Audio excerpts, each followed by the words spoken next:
Nike दुनिया की सबसे बड़ी स्पोर्ट्स वेयर कंपनी जो कि सिर्फ एक क्लास की असाइनमेंट से स्टार्ट हुई।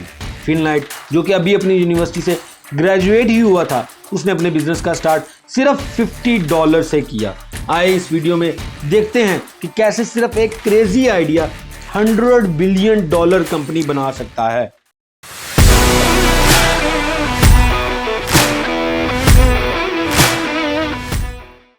ये स्टोरी स्टार्ट होती है स्टैनफोर्ड यूनिवर्सिटी में एक असाइनमेंट से, जिसमें फिल नाइट को एक न्यू बिजनेस आइडिया जनरेट करना होता है। उसने एक पेपर पे क्वेश्चन लिखा, can Japanese sport shoes do to the German sport shoes what Japanese camera do to the German cameras.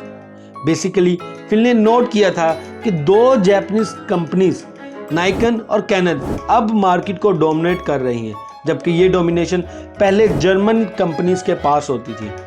वो यही सोच रहा था कि क्या ये सब रनिंग शूज मार्केट में भी हो सकता है। उस टाइम पे यूएस में 2 जर्मन कंपनीज एडिडास और पूमा डोमिनेट कर रही थी, लेकिन फिल को मालूम था कि जापान में हाई क्वालिटी शूज प्रोड्यूस हो रहे हैं और ये शूज दूसरे शूज से सस्ते भी हैं। सो फिल ने असाइनमेंट में बहुत मेहनत की और एक बिजनेस मॉडल बनाया जिसमें जापानीज शूज को अमेरिकन मार्केट में इंपोर्ट करना होता था। लेकिन जब फिल ने यह असाइनमेंट क्लास में प्रेजेंट की, किसी को भी ये आइडिया पसंद ना आया और ना किसी ने इतनी अटेंशन दी। उस वक्त फिल भी इस आइडिया पे खुद से काम नहीं करना चाहता था, क्योंकि ना तो वो जापान में किसी को जानता था और ना ही उसे जापान से शूज इंपोर्ट करने का कोई मेथड मालूम था। सबसे इंपॉर्टेंट बात, ना ही वो ये जानता था कि अमेरिका में कहां पर ये शूज सेल करेगा। –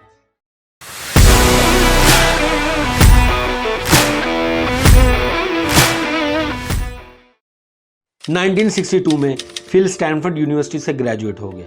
अब वो सारा दिन घर रहता और किसी खास अपॉर्चुनिटी का इंतजार करता रहता। एक दिन उसने डिसाइड किया कि मुझे अब खुद ही कुछ करना है, तो उसने डिसाइड किया कि दोस्तों के साथ डिफरेंट कंट्रीज का टूर भी किया जाए और उसी के दरमियान उसने कुछ दिन का टूर जापान का भी प्लान कर लिया, क्योंकि जापानीज शूज का आइडिया अभी भी उसके जहन पे सवार था।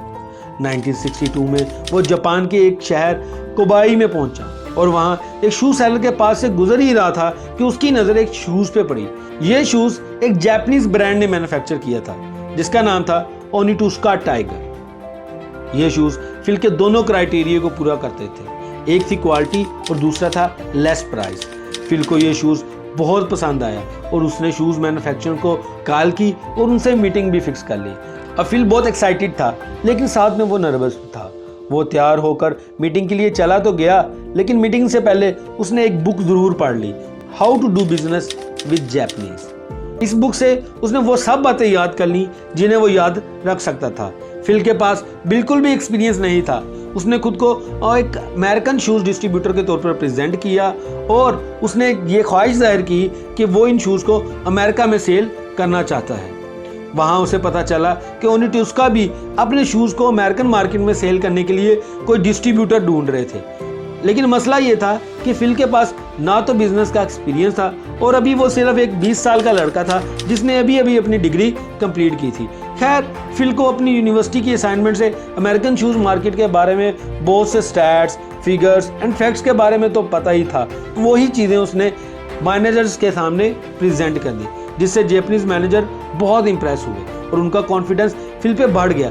अलबत्ता उनमें से एक मैनेजर ने बहुत ही सिंपल क्वेश्चन पूछा कि उसकी कंपनी का नेम क्या है। फिल उस टाइम परेशान हो गया, क्योंकि ना तो फिल की कोई कंपनी थी और ना ही उसका नेम। उसके पास तो सिर्फ एक आइडिया था कि भाई हम जापानीज शूज को अमेरिका में इंपोर्ट करेंगे। उसी वक्त उसे अपने रूम में लटके हुए ब्लू रिबन याद आए और उसने फौरन कहा, मेरी कंपनी का नाम है ब्लू रिबन स्पोर्ट्स।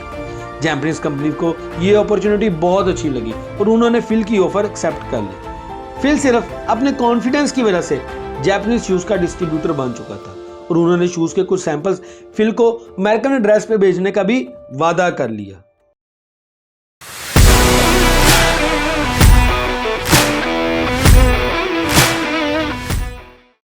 मीटिंग के 6 मंथ्स के बाद 1963 में फिल को ओनिटसुका की पहली शिपमेंट मिली। वो इतना खुश हुआ कि वो फौरी अपने रनिंग कोच बिल बाउमैन के पास पहुंचा। बाउमैन रनिंग की दुनिया में बहुत मशहूर था, और उसे रनिंग शूज़ को बेहतर करने का जुनून था। फिल जब यूनिवर्सिटी में था तो उसने बाउमैन को स्टूडेंट्स के शूज़ में एडजस्टमेंट करते हुए देखा ताकि वो और बेहतर और कंफर्टेबल हो जाए। हैरानी की बात यह थी कि बाउमैन को ये जापानीज शूज़ इतने पसंद आए कि उसने फिल को बिजनेस पार्टनर बनने की ऑफर कर दी, जो फिल ने फौरी एक्सेप्ट कर ली। बाउमैन फिल की पार्टनरशिप के लिए बेस्ट पर्सन था क्योंकि वो ट्रैक ट्रेनिंग एथलीट में सबसे फेमस एंड एक्सपीरियंस कोच था। इसी के साथ साथ उसे रनिंग शूज़ बनाने का जुनून भी था। इन दोनों ने ब्लू रिबन स्पोर्ट्स में अपनी तरफ से $500 इन्वेस्ट किए और इन सब पैसों से उन्होंने तकरीबन $3.33 के हिसाब से 300 शूज़ खरीदे। साथ में फिल ने ओनिटुस्का को लेटर में लिखा कि वेस्ट अमेरिका में सिर्फ वही टाइगर शूज़ को एक्सक्लूसिवली डिस्ट्रीब्यूट करेंगे, जिस पे ओनिटुस्का मान गई। अप्रैल 1964 में 300 शूज़ की शिपमेंट आ गई। अब फिल के पास शूज़ सप्लायर भी है, एक बिजनेस पार्टनर भी था, लेकिन जो चीज़ नहीं थी वो थे कस्टमर कि अब इन शूज़ को सेल कहाँ करें। फिल का ये मसला बिल ने हल कर दिया। बिल ने अपने कनेक्शंस एंड रिलेशंस को यूज़ किया और सिर्फ 3 माह में वो 300 शूज़ सेल हो गए। अपने पहले ही साल में ब्लू रिबन स्पोर्ट्स ने $8,000 के शूज़ सेल किए। इन पैसों से फिल ने सेल्समैन हायर किए। 1965 में उनका रेवेन्यू $20,000 तक पहुंच गया और 1966 में उन्होंने अपना पहला स्टोर ओपन किया और स्टोर ऐसा डिज़ाइन किया कि जहां रनर्स एंड एथलीट्स आपस में सोशलाइज कर सके। साथ में एक बुक शेल्फ भी बनाया जिस पर रनिंग के हवाले से बहुत सी बुक्स रखी। इसी दौरान बाउमैन ने भी एक बुक लिखी जिसका टाइटल था जॉगिंग। ये बुक 10 लाख लोगों ने खरीदी। इसकी वजह से ब्लू रिबन स्पोर्ट्स को बहुत अटेंशन मिली और अमेरिका में ओवरऑल जॉगिंग भी बहुत फेमस हुई। एक तरफ फिल और उनका first employ Johnson business operation को देख रहा था, जबकि दूसरी तरफ बिल क्रिएटिविटी पे फोकस कर रहा था। फॉर एग्जांपल, बाउमैन शूज़ डिज़ाइन को इम्प्रूव करने की कोशिश करता। जैसे ही ओनिटुस्का से न्यू शिपमेंट आती, बिल बाउमैन उन शूज़ को काट कर देखता वो कैसे बनाए गए हैं और वो हमेशा इन्हें बेहतर करने की कोशिश करता रहता, जैसे कि उसमें न्यू कुशन ऐड कर देना या कोई लाइट वेट मटेरियल इस्तेमाल कर लेना। इन इम्प्रूवमेंट्स के साथ वो अपने नोट्स जापान भेजता और ओनिटुस्का से शूज़ में इम्प्रूवमेंट का कहता। इस तरह बाउमैन अपनी कंपनी के लिए खुद से शूज़ डिज़ाइन कर रहा था। 1968 में एक शूज़ जिसका नाम क्वार्ट्ज था बहुत फेमस हुआ। ये डिज़ाइन बिल बाउमैन का ही था। 1969 में ब्लू रिबन स्पोर्ट्स ने $300,000 के शूज़ सेल किए। सेल्स ऊपर जा रही थी, ब्लू रिबन स्पोर्ट्स ग्रो कर रहा था, लेकिन इस हालत में फिल को ये पता न था कि ओनिटुस्का उन्हें धोखा देने वाला है।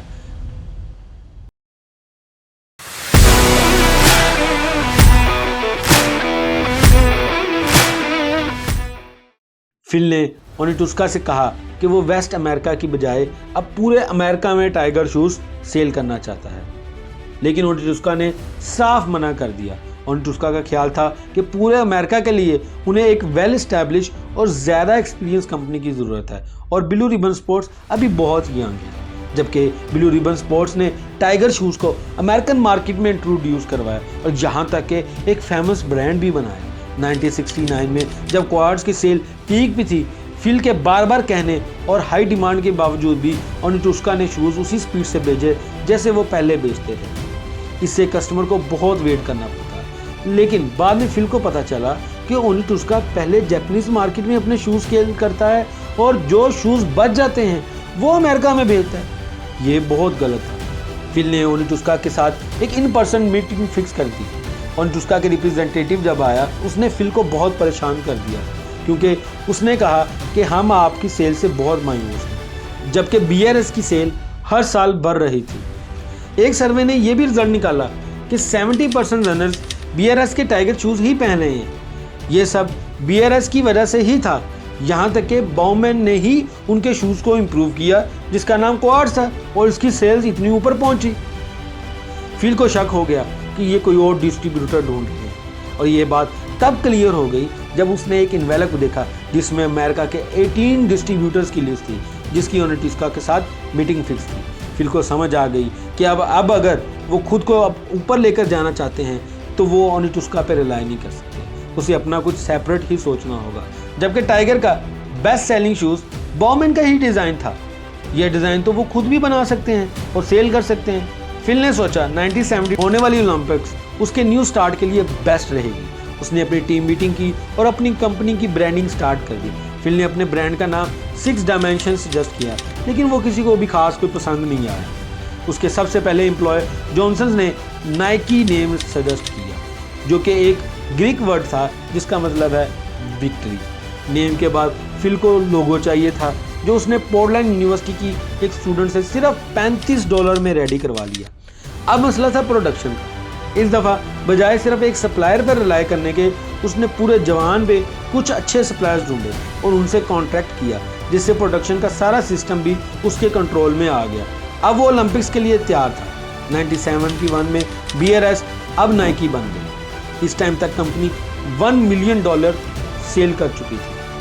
1972 के ओलंपिक्स में नाइकी को ग्लोबल लेवल पर रिकग्निशन मिली और इसी के बाद कंपनी ने पीछे मुड़ के नहीं देखा। 1976 तक की इस कंपनी की सेल $14 मिलियन पर ईयर तक पहुंच गया और अगले ही साल डबल होकर $28 मिलियन हो गए।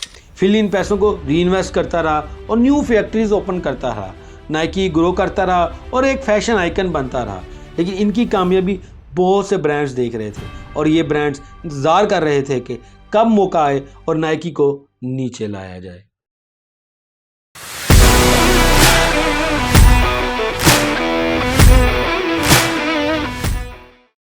1980 में नाइकी पब्लिक कंपनी बन गई और फिल के पास कंपनी के 46% शेयर थे, जिससे वो एक अमीर आदमी बन गया।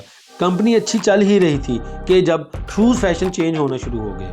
नाइकी के competitors Adidas and Reebok active थे, वो अच्छा परफॉर्म करने लगे, जबकि नाइकी के पास 22 मिलियन शूज़ अनसोल्ड ही बच गए। इन शूज़ से छुटकारा हासिल करने के लिए और मार्केट में रहने के लिए कंपनी ने सेल लगाकर मार्केट में सर्वाइव किया, जिससे कंपनी को लॉस भी हुआ और मार्केट शेयर भी नीचे जाता रहा। ये पहली दफ़ा था कि नाइकी को लॉस हुआ था। बेशक कंपनी का नेगेटिव ग्राफ जा रहा था, नाइकी ने अपनी अग्रेसिव मार्केटिंग को नहीं छोड़ा। उस टाइम पे कॉन्वर्स नेशनल बास्केटबॉल एसोसिएशन का ऑफिशियल शूज़ था और बहुत से सुपरस्टार जैसे कि Larry Bird and Magic Johnson Converse shoes ही पहनते थे। लेकिन उसी टाइम पे 1984 में शिकागो बुल, जो कि एक बास्केटबॉल टीम थी, उसने माइकल जॉर्डन को ड्राफ्ट किया। जॉर्डन उस टाइम पे फेमस एथलीट नहीं था, लेकिन नाइकी के रिप्रेजेंटेटिव ने उसमें पोटेंशियल देखा और उस टाइम पे उसे $500,000 पर ईयर की ऑफर की और साथ में एक स्पेशल शूज़ लाइन जो उसके नाम से लिंक्ड होगी वो स्टार्ट करने का भी प्रॉमिस किया। ये उस टाइम का सबसे बड़ा कॉन्ट्रैक्ट था और फिर नाइकी के हेड डिज़ाइनर ने डिफरेंट डिज़ाइंस के बाद वो आइकॉनिक शूज़ डिज़ाइन किया जिसने नाइकी को आज यहाँ तक पहुँचाया, दी एयर जॉर्डन। ये शू उस टाइम के कन्वेंशनल शू से डिफरेंट और बहुत प्यारा था। 1985 में शूज़ लॉन्च होने से तकरीबन 2 माह पहले NBA ने नाइकी को एक लेटर भेजा जिसमें लिखा था, माइकल जॉर्डन ये शूज़ अपने अगले मैचेस में नहीं पहन सकता क्योंकि उसने लीग के ड्रेस कोड को वायलेट किया है। इस लेटर को नाइकी ने अपॉर्चुनिटी लिया और ये शो करवाया कि NBA माइकल जॉर्डन को रोकने की कोशिश कर रहा है क्योंकि वो दूसरे प्लेयर से बहुत बेहतर परफॉर्म कर रहा है और जिन शूज़ से मना किया जा रहा है वो माइकल जॉर्डन को अच्छा परफॉर्म करने में हेल्प करता है। इसके साथ साथ नाइकी ने ड्रेस कोड के रूल ब्रेक होने पे 5,000 फाइन भी खुद से ही पे कर दिया। ये एक मार्केटिंग स्ट्रेटेजी बहुत ही कामयाब हुई। उसने अमेरिकन मार्केट में एक बज़ क्रिएट कर दी। 1985 में जब एयर जॉर्डन लॉन्च हुआ तो नाइकी के स्टोर्स खाली हो गए। लोगों ने लाइनों में लग लग कर ये शूज़ बाय किए। यह माइकल जॉर्डन के साथ डील और नाइकी की इफेक्टिव मार्केटिंग स्ट्रेटेजी ही थी जिसने नाइकी को आज इतना सक्सेसफुल बनाया कि नाइकी ने रोनाल्डो के साथ $1 बिलियन की डील की। नाइकी वो पहली कंपनी थी जिसने कस्टमर्स और एथलीट के कनेक्शन को यूज़ किया। नाइकी की वैल्यूएशन आज के टाइम पे $195 बिलियन है। अपने 40 साल की मेहनत के बाद फिल नाइट ने अपनी पोजीशन से रिज़ाइन कर दिया। फिल वो बंदा था जिसने अपने क्रेजी आइडिया को रियलिटी में बदला। उसने बगैर किसी एक्सपीरियंस के जापान में ट्रैवल किया और दुनिया के सबसे बड़े स्पोर्ट्स ब्रांड को बिल्ड किया।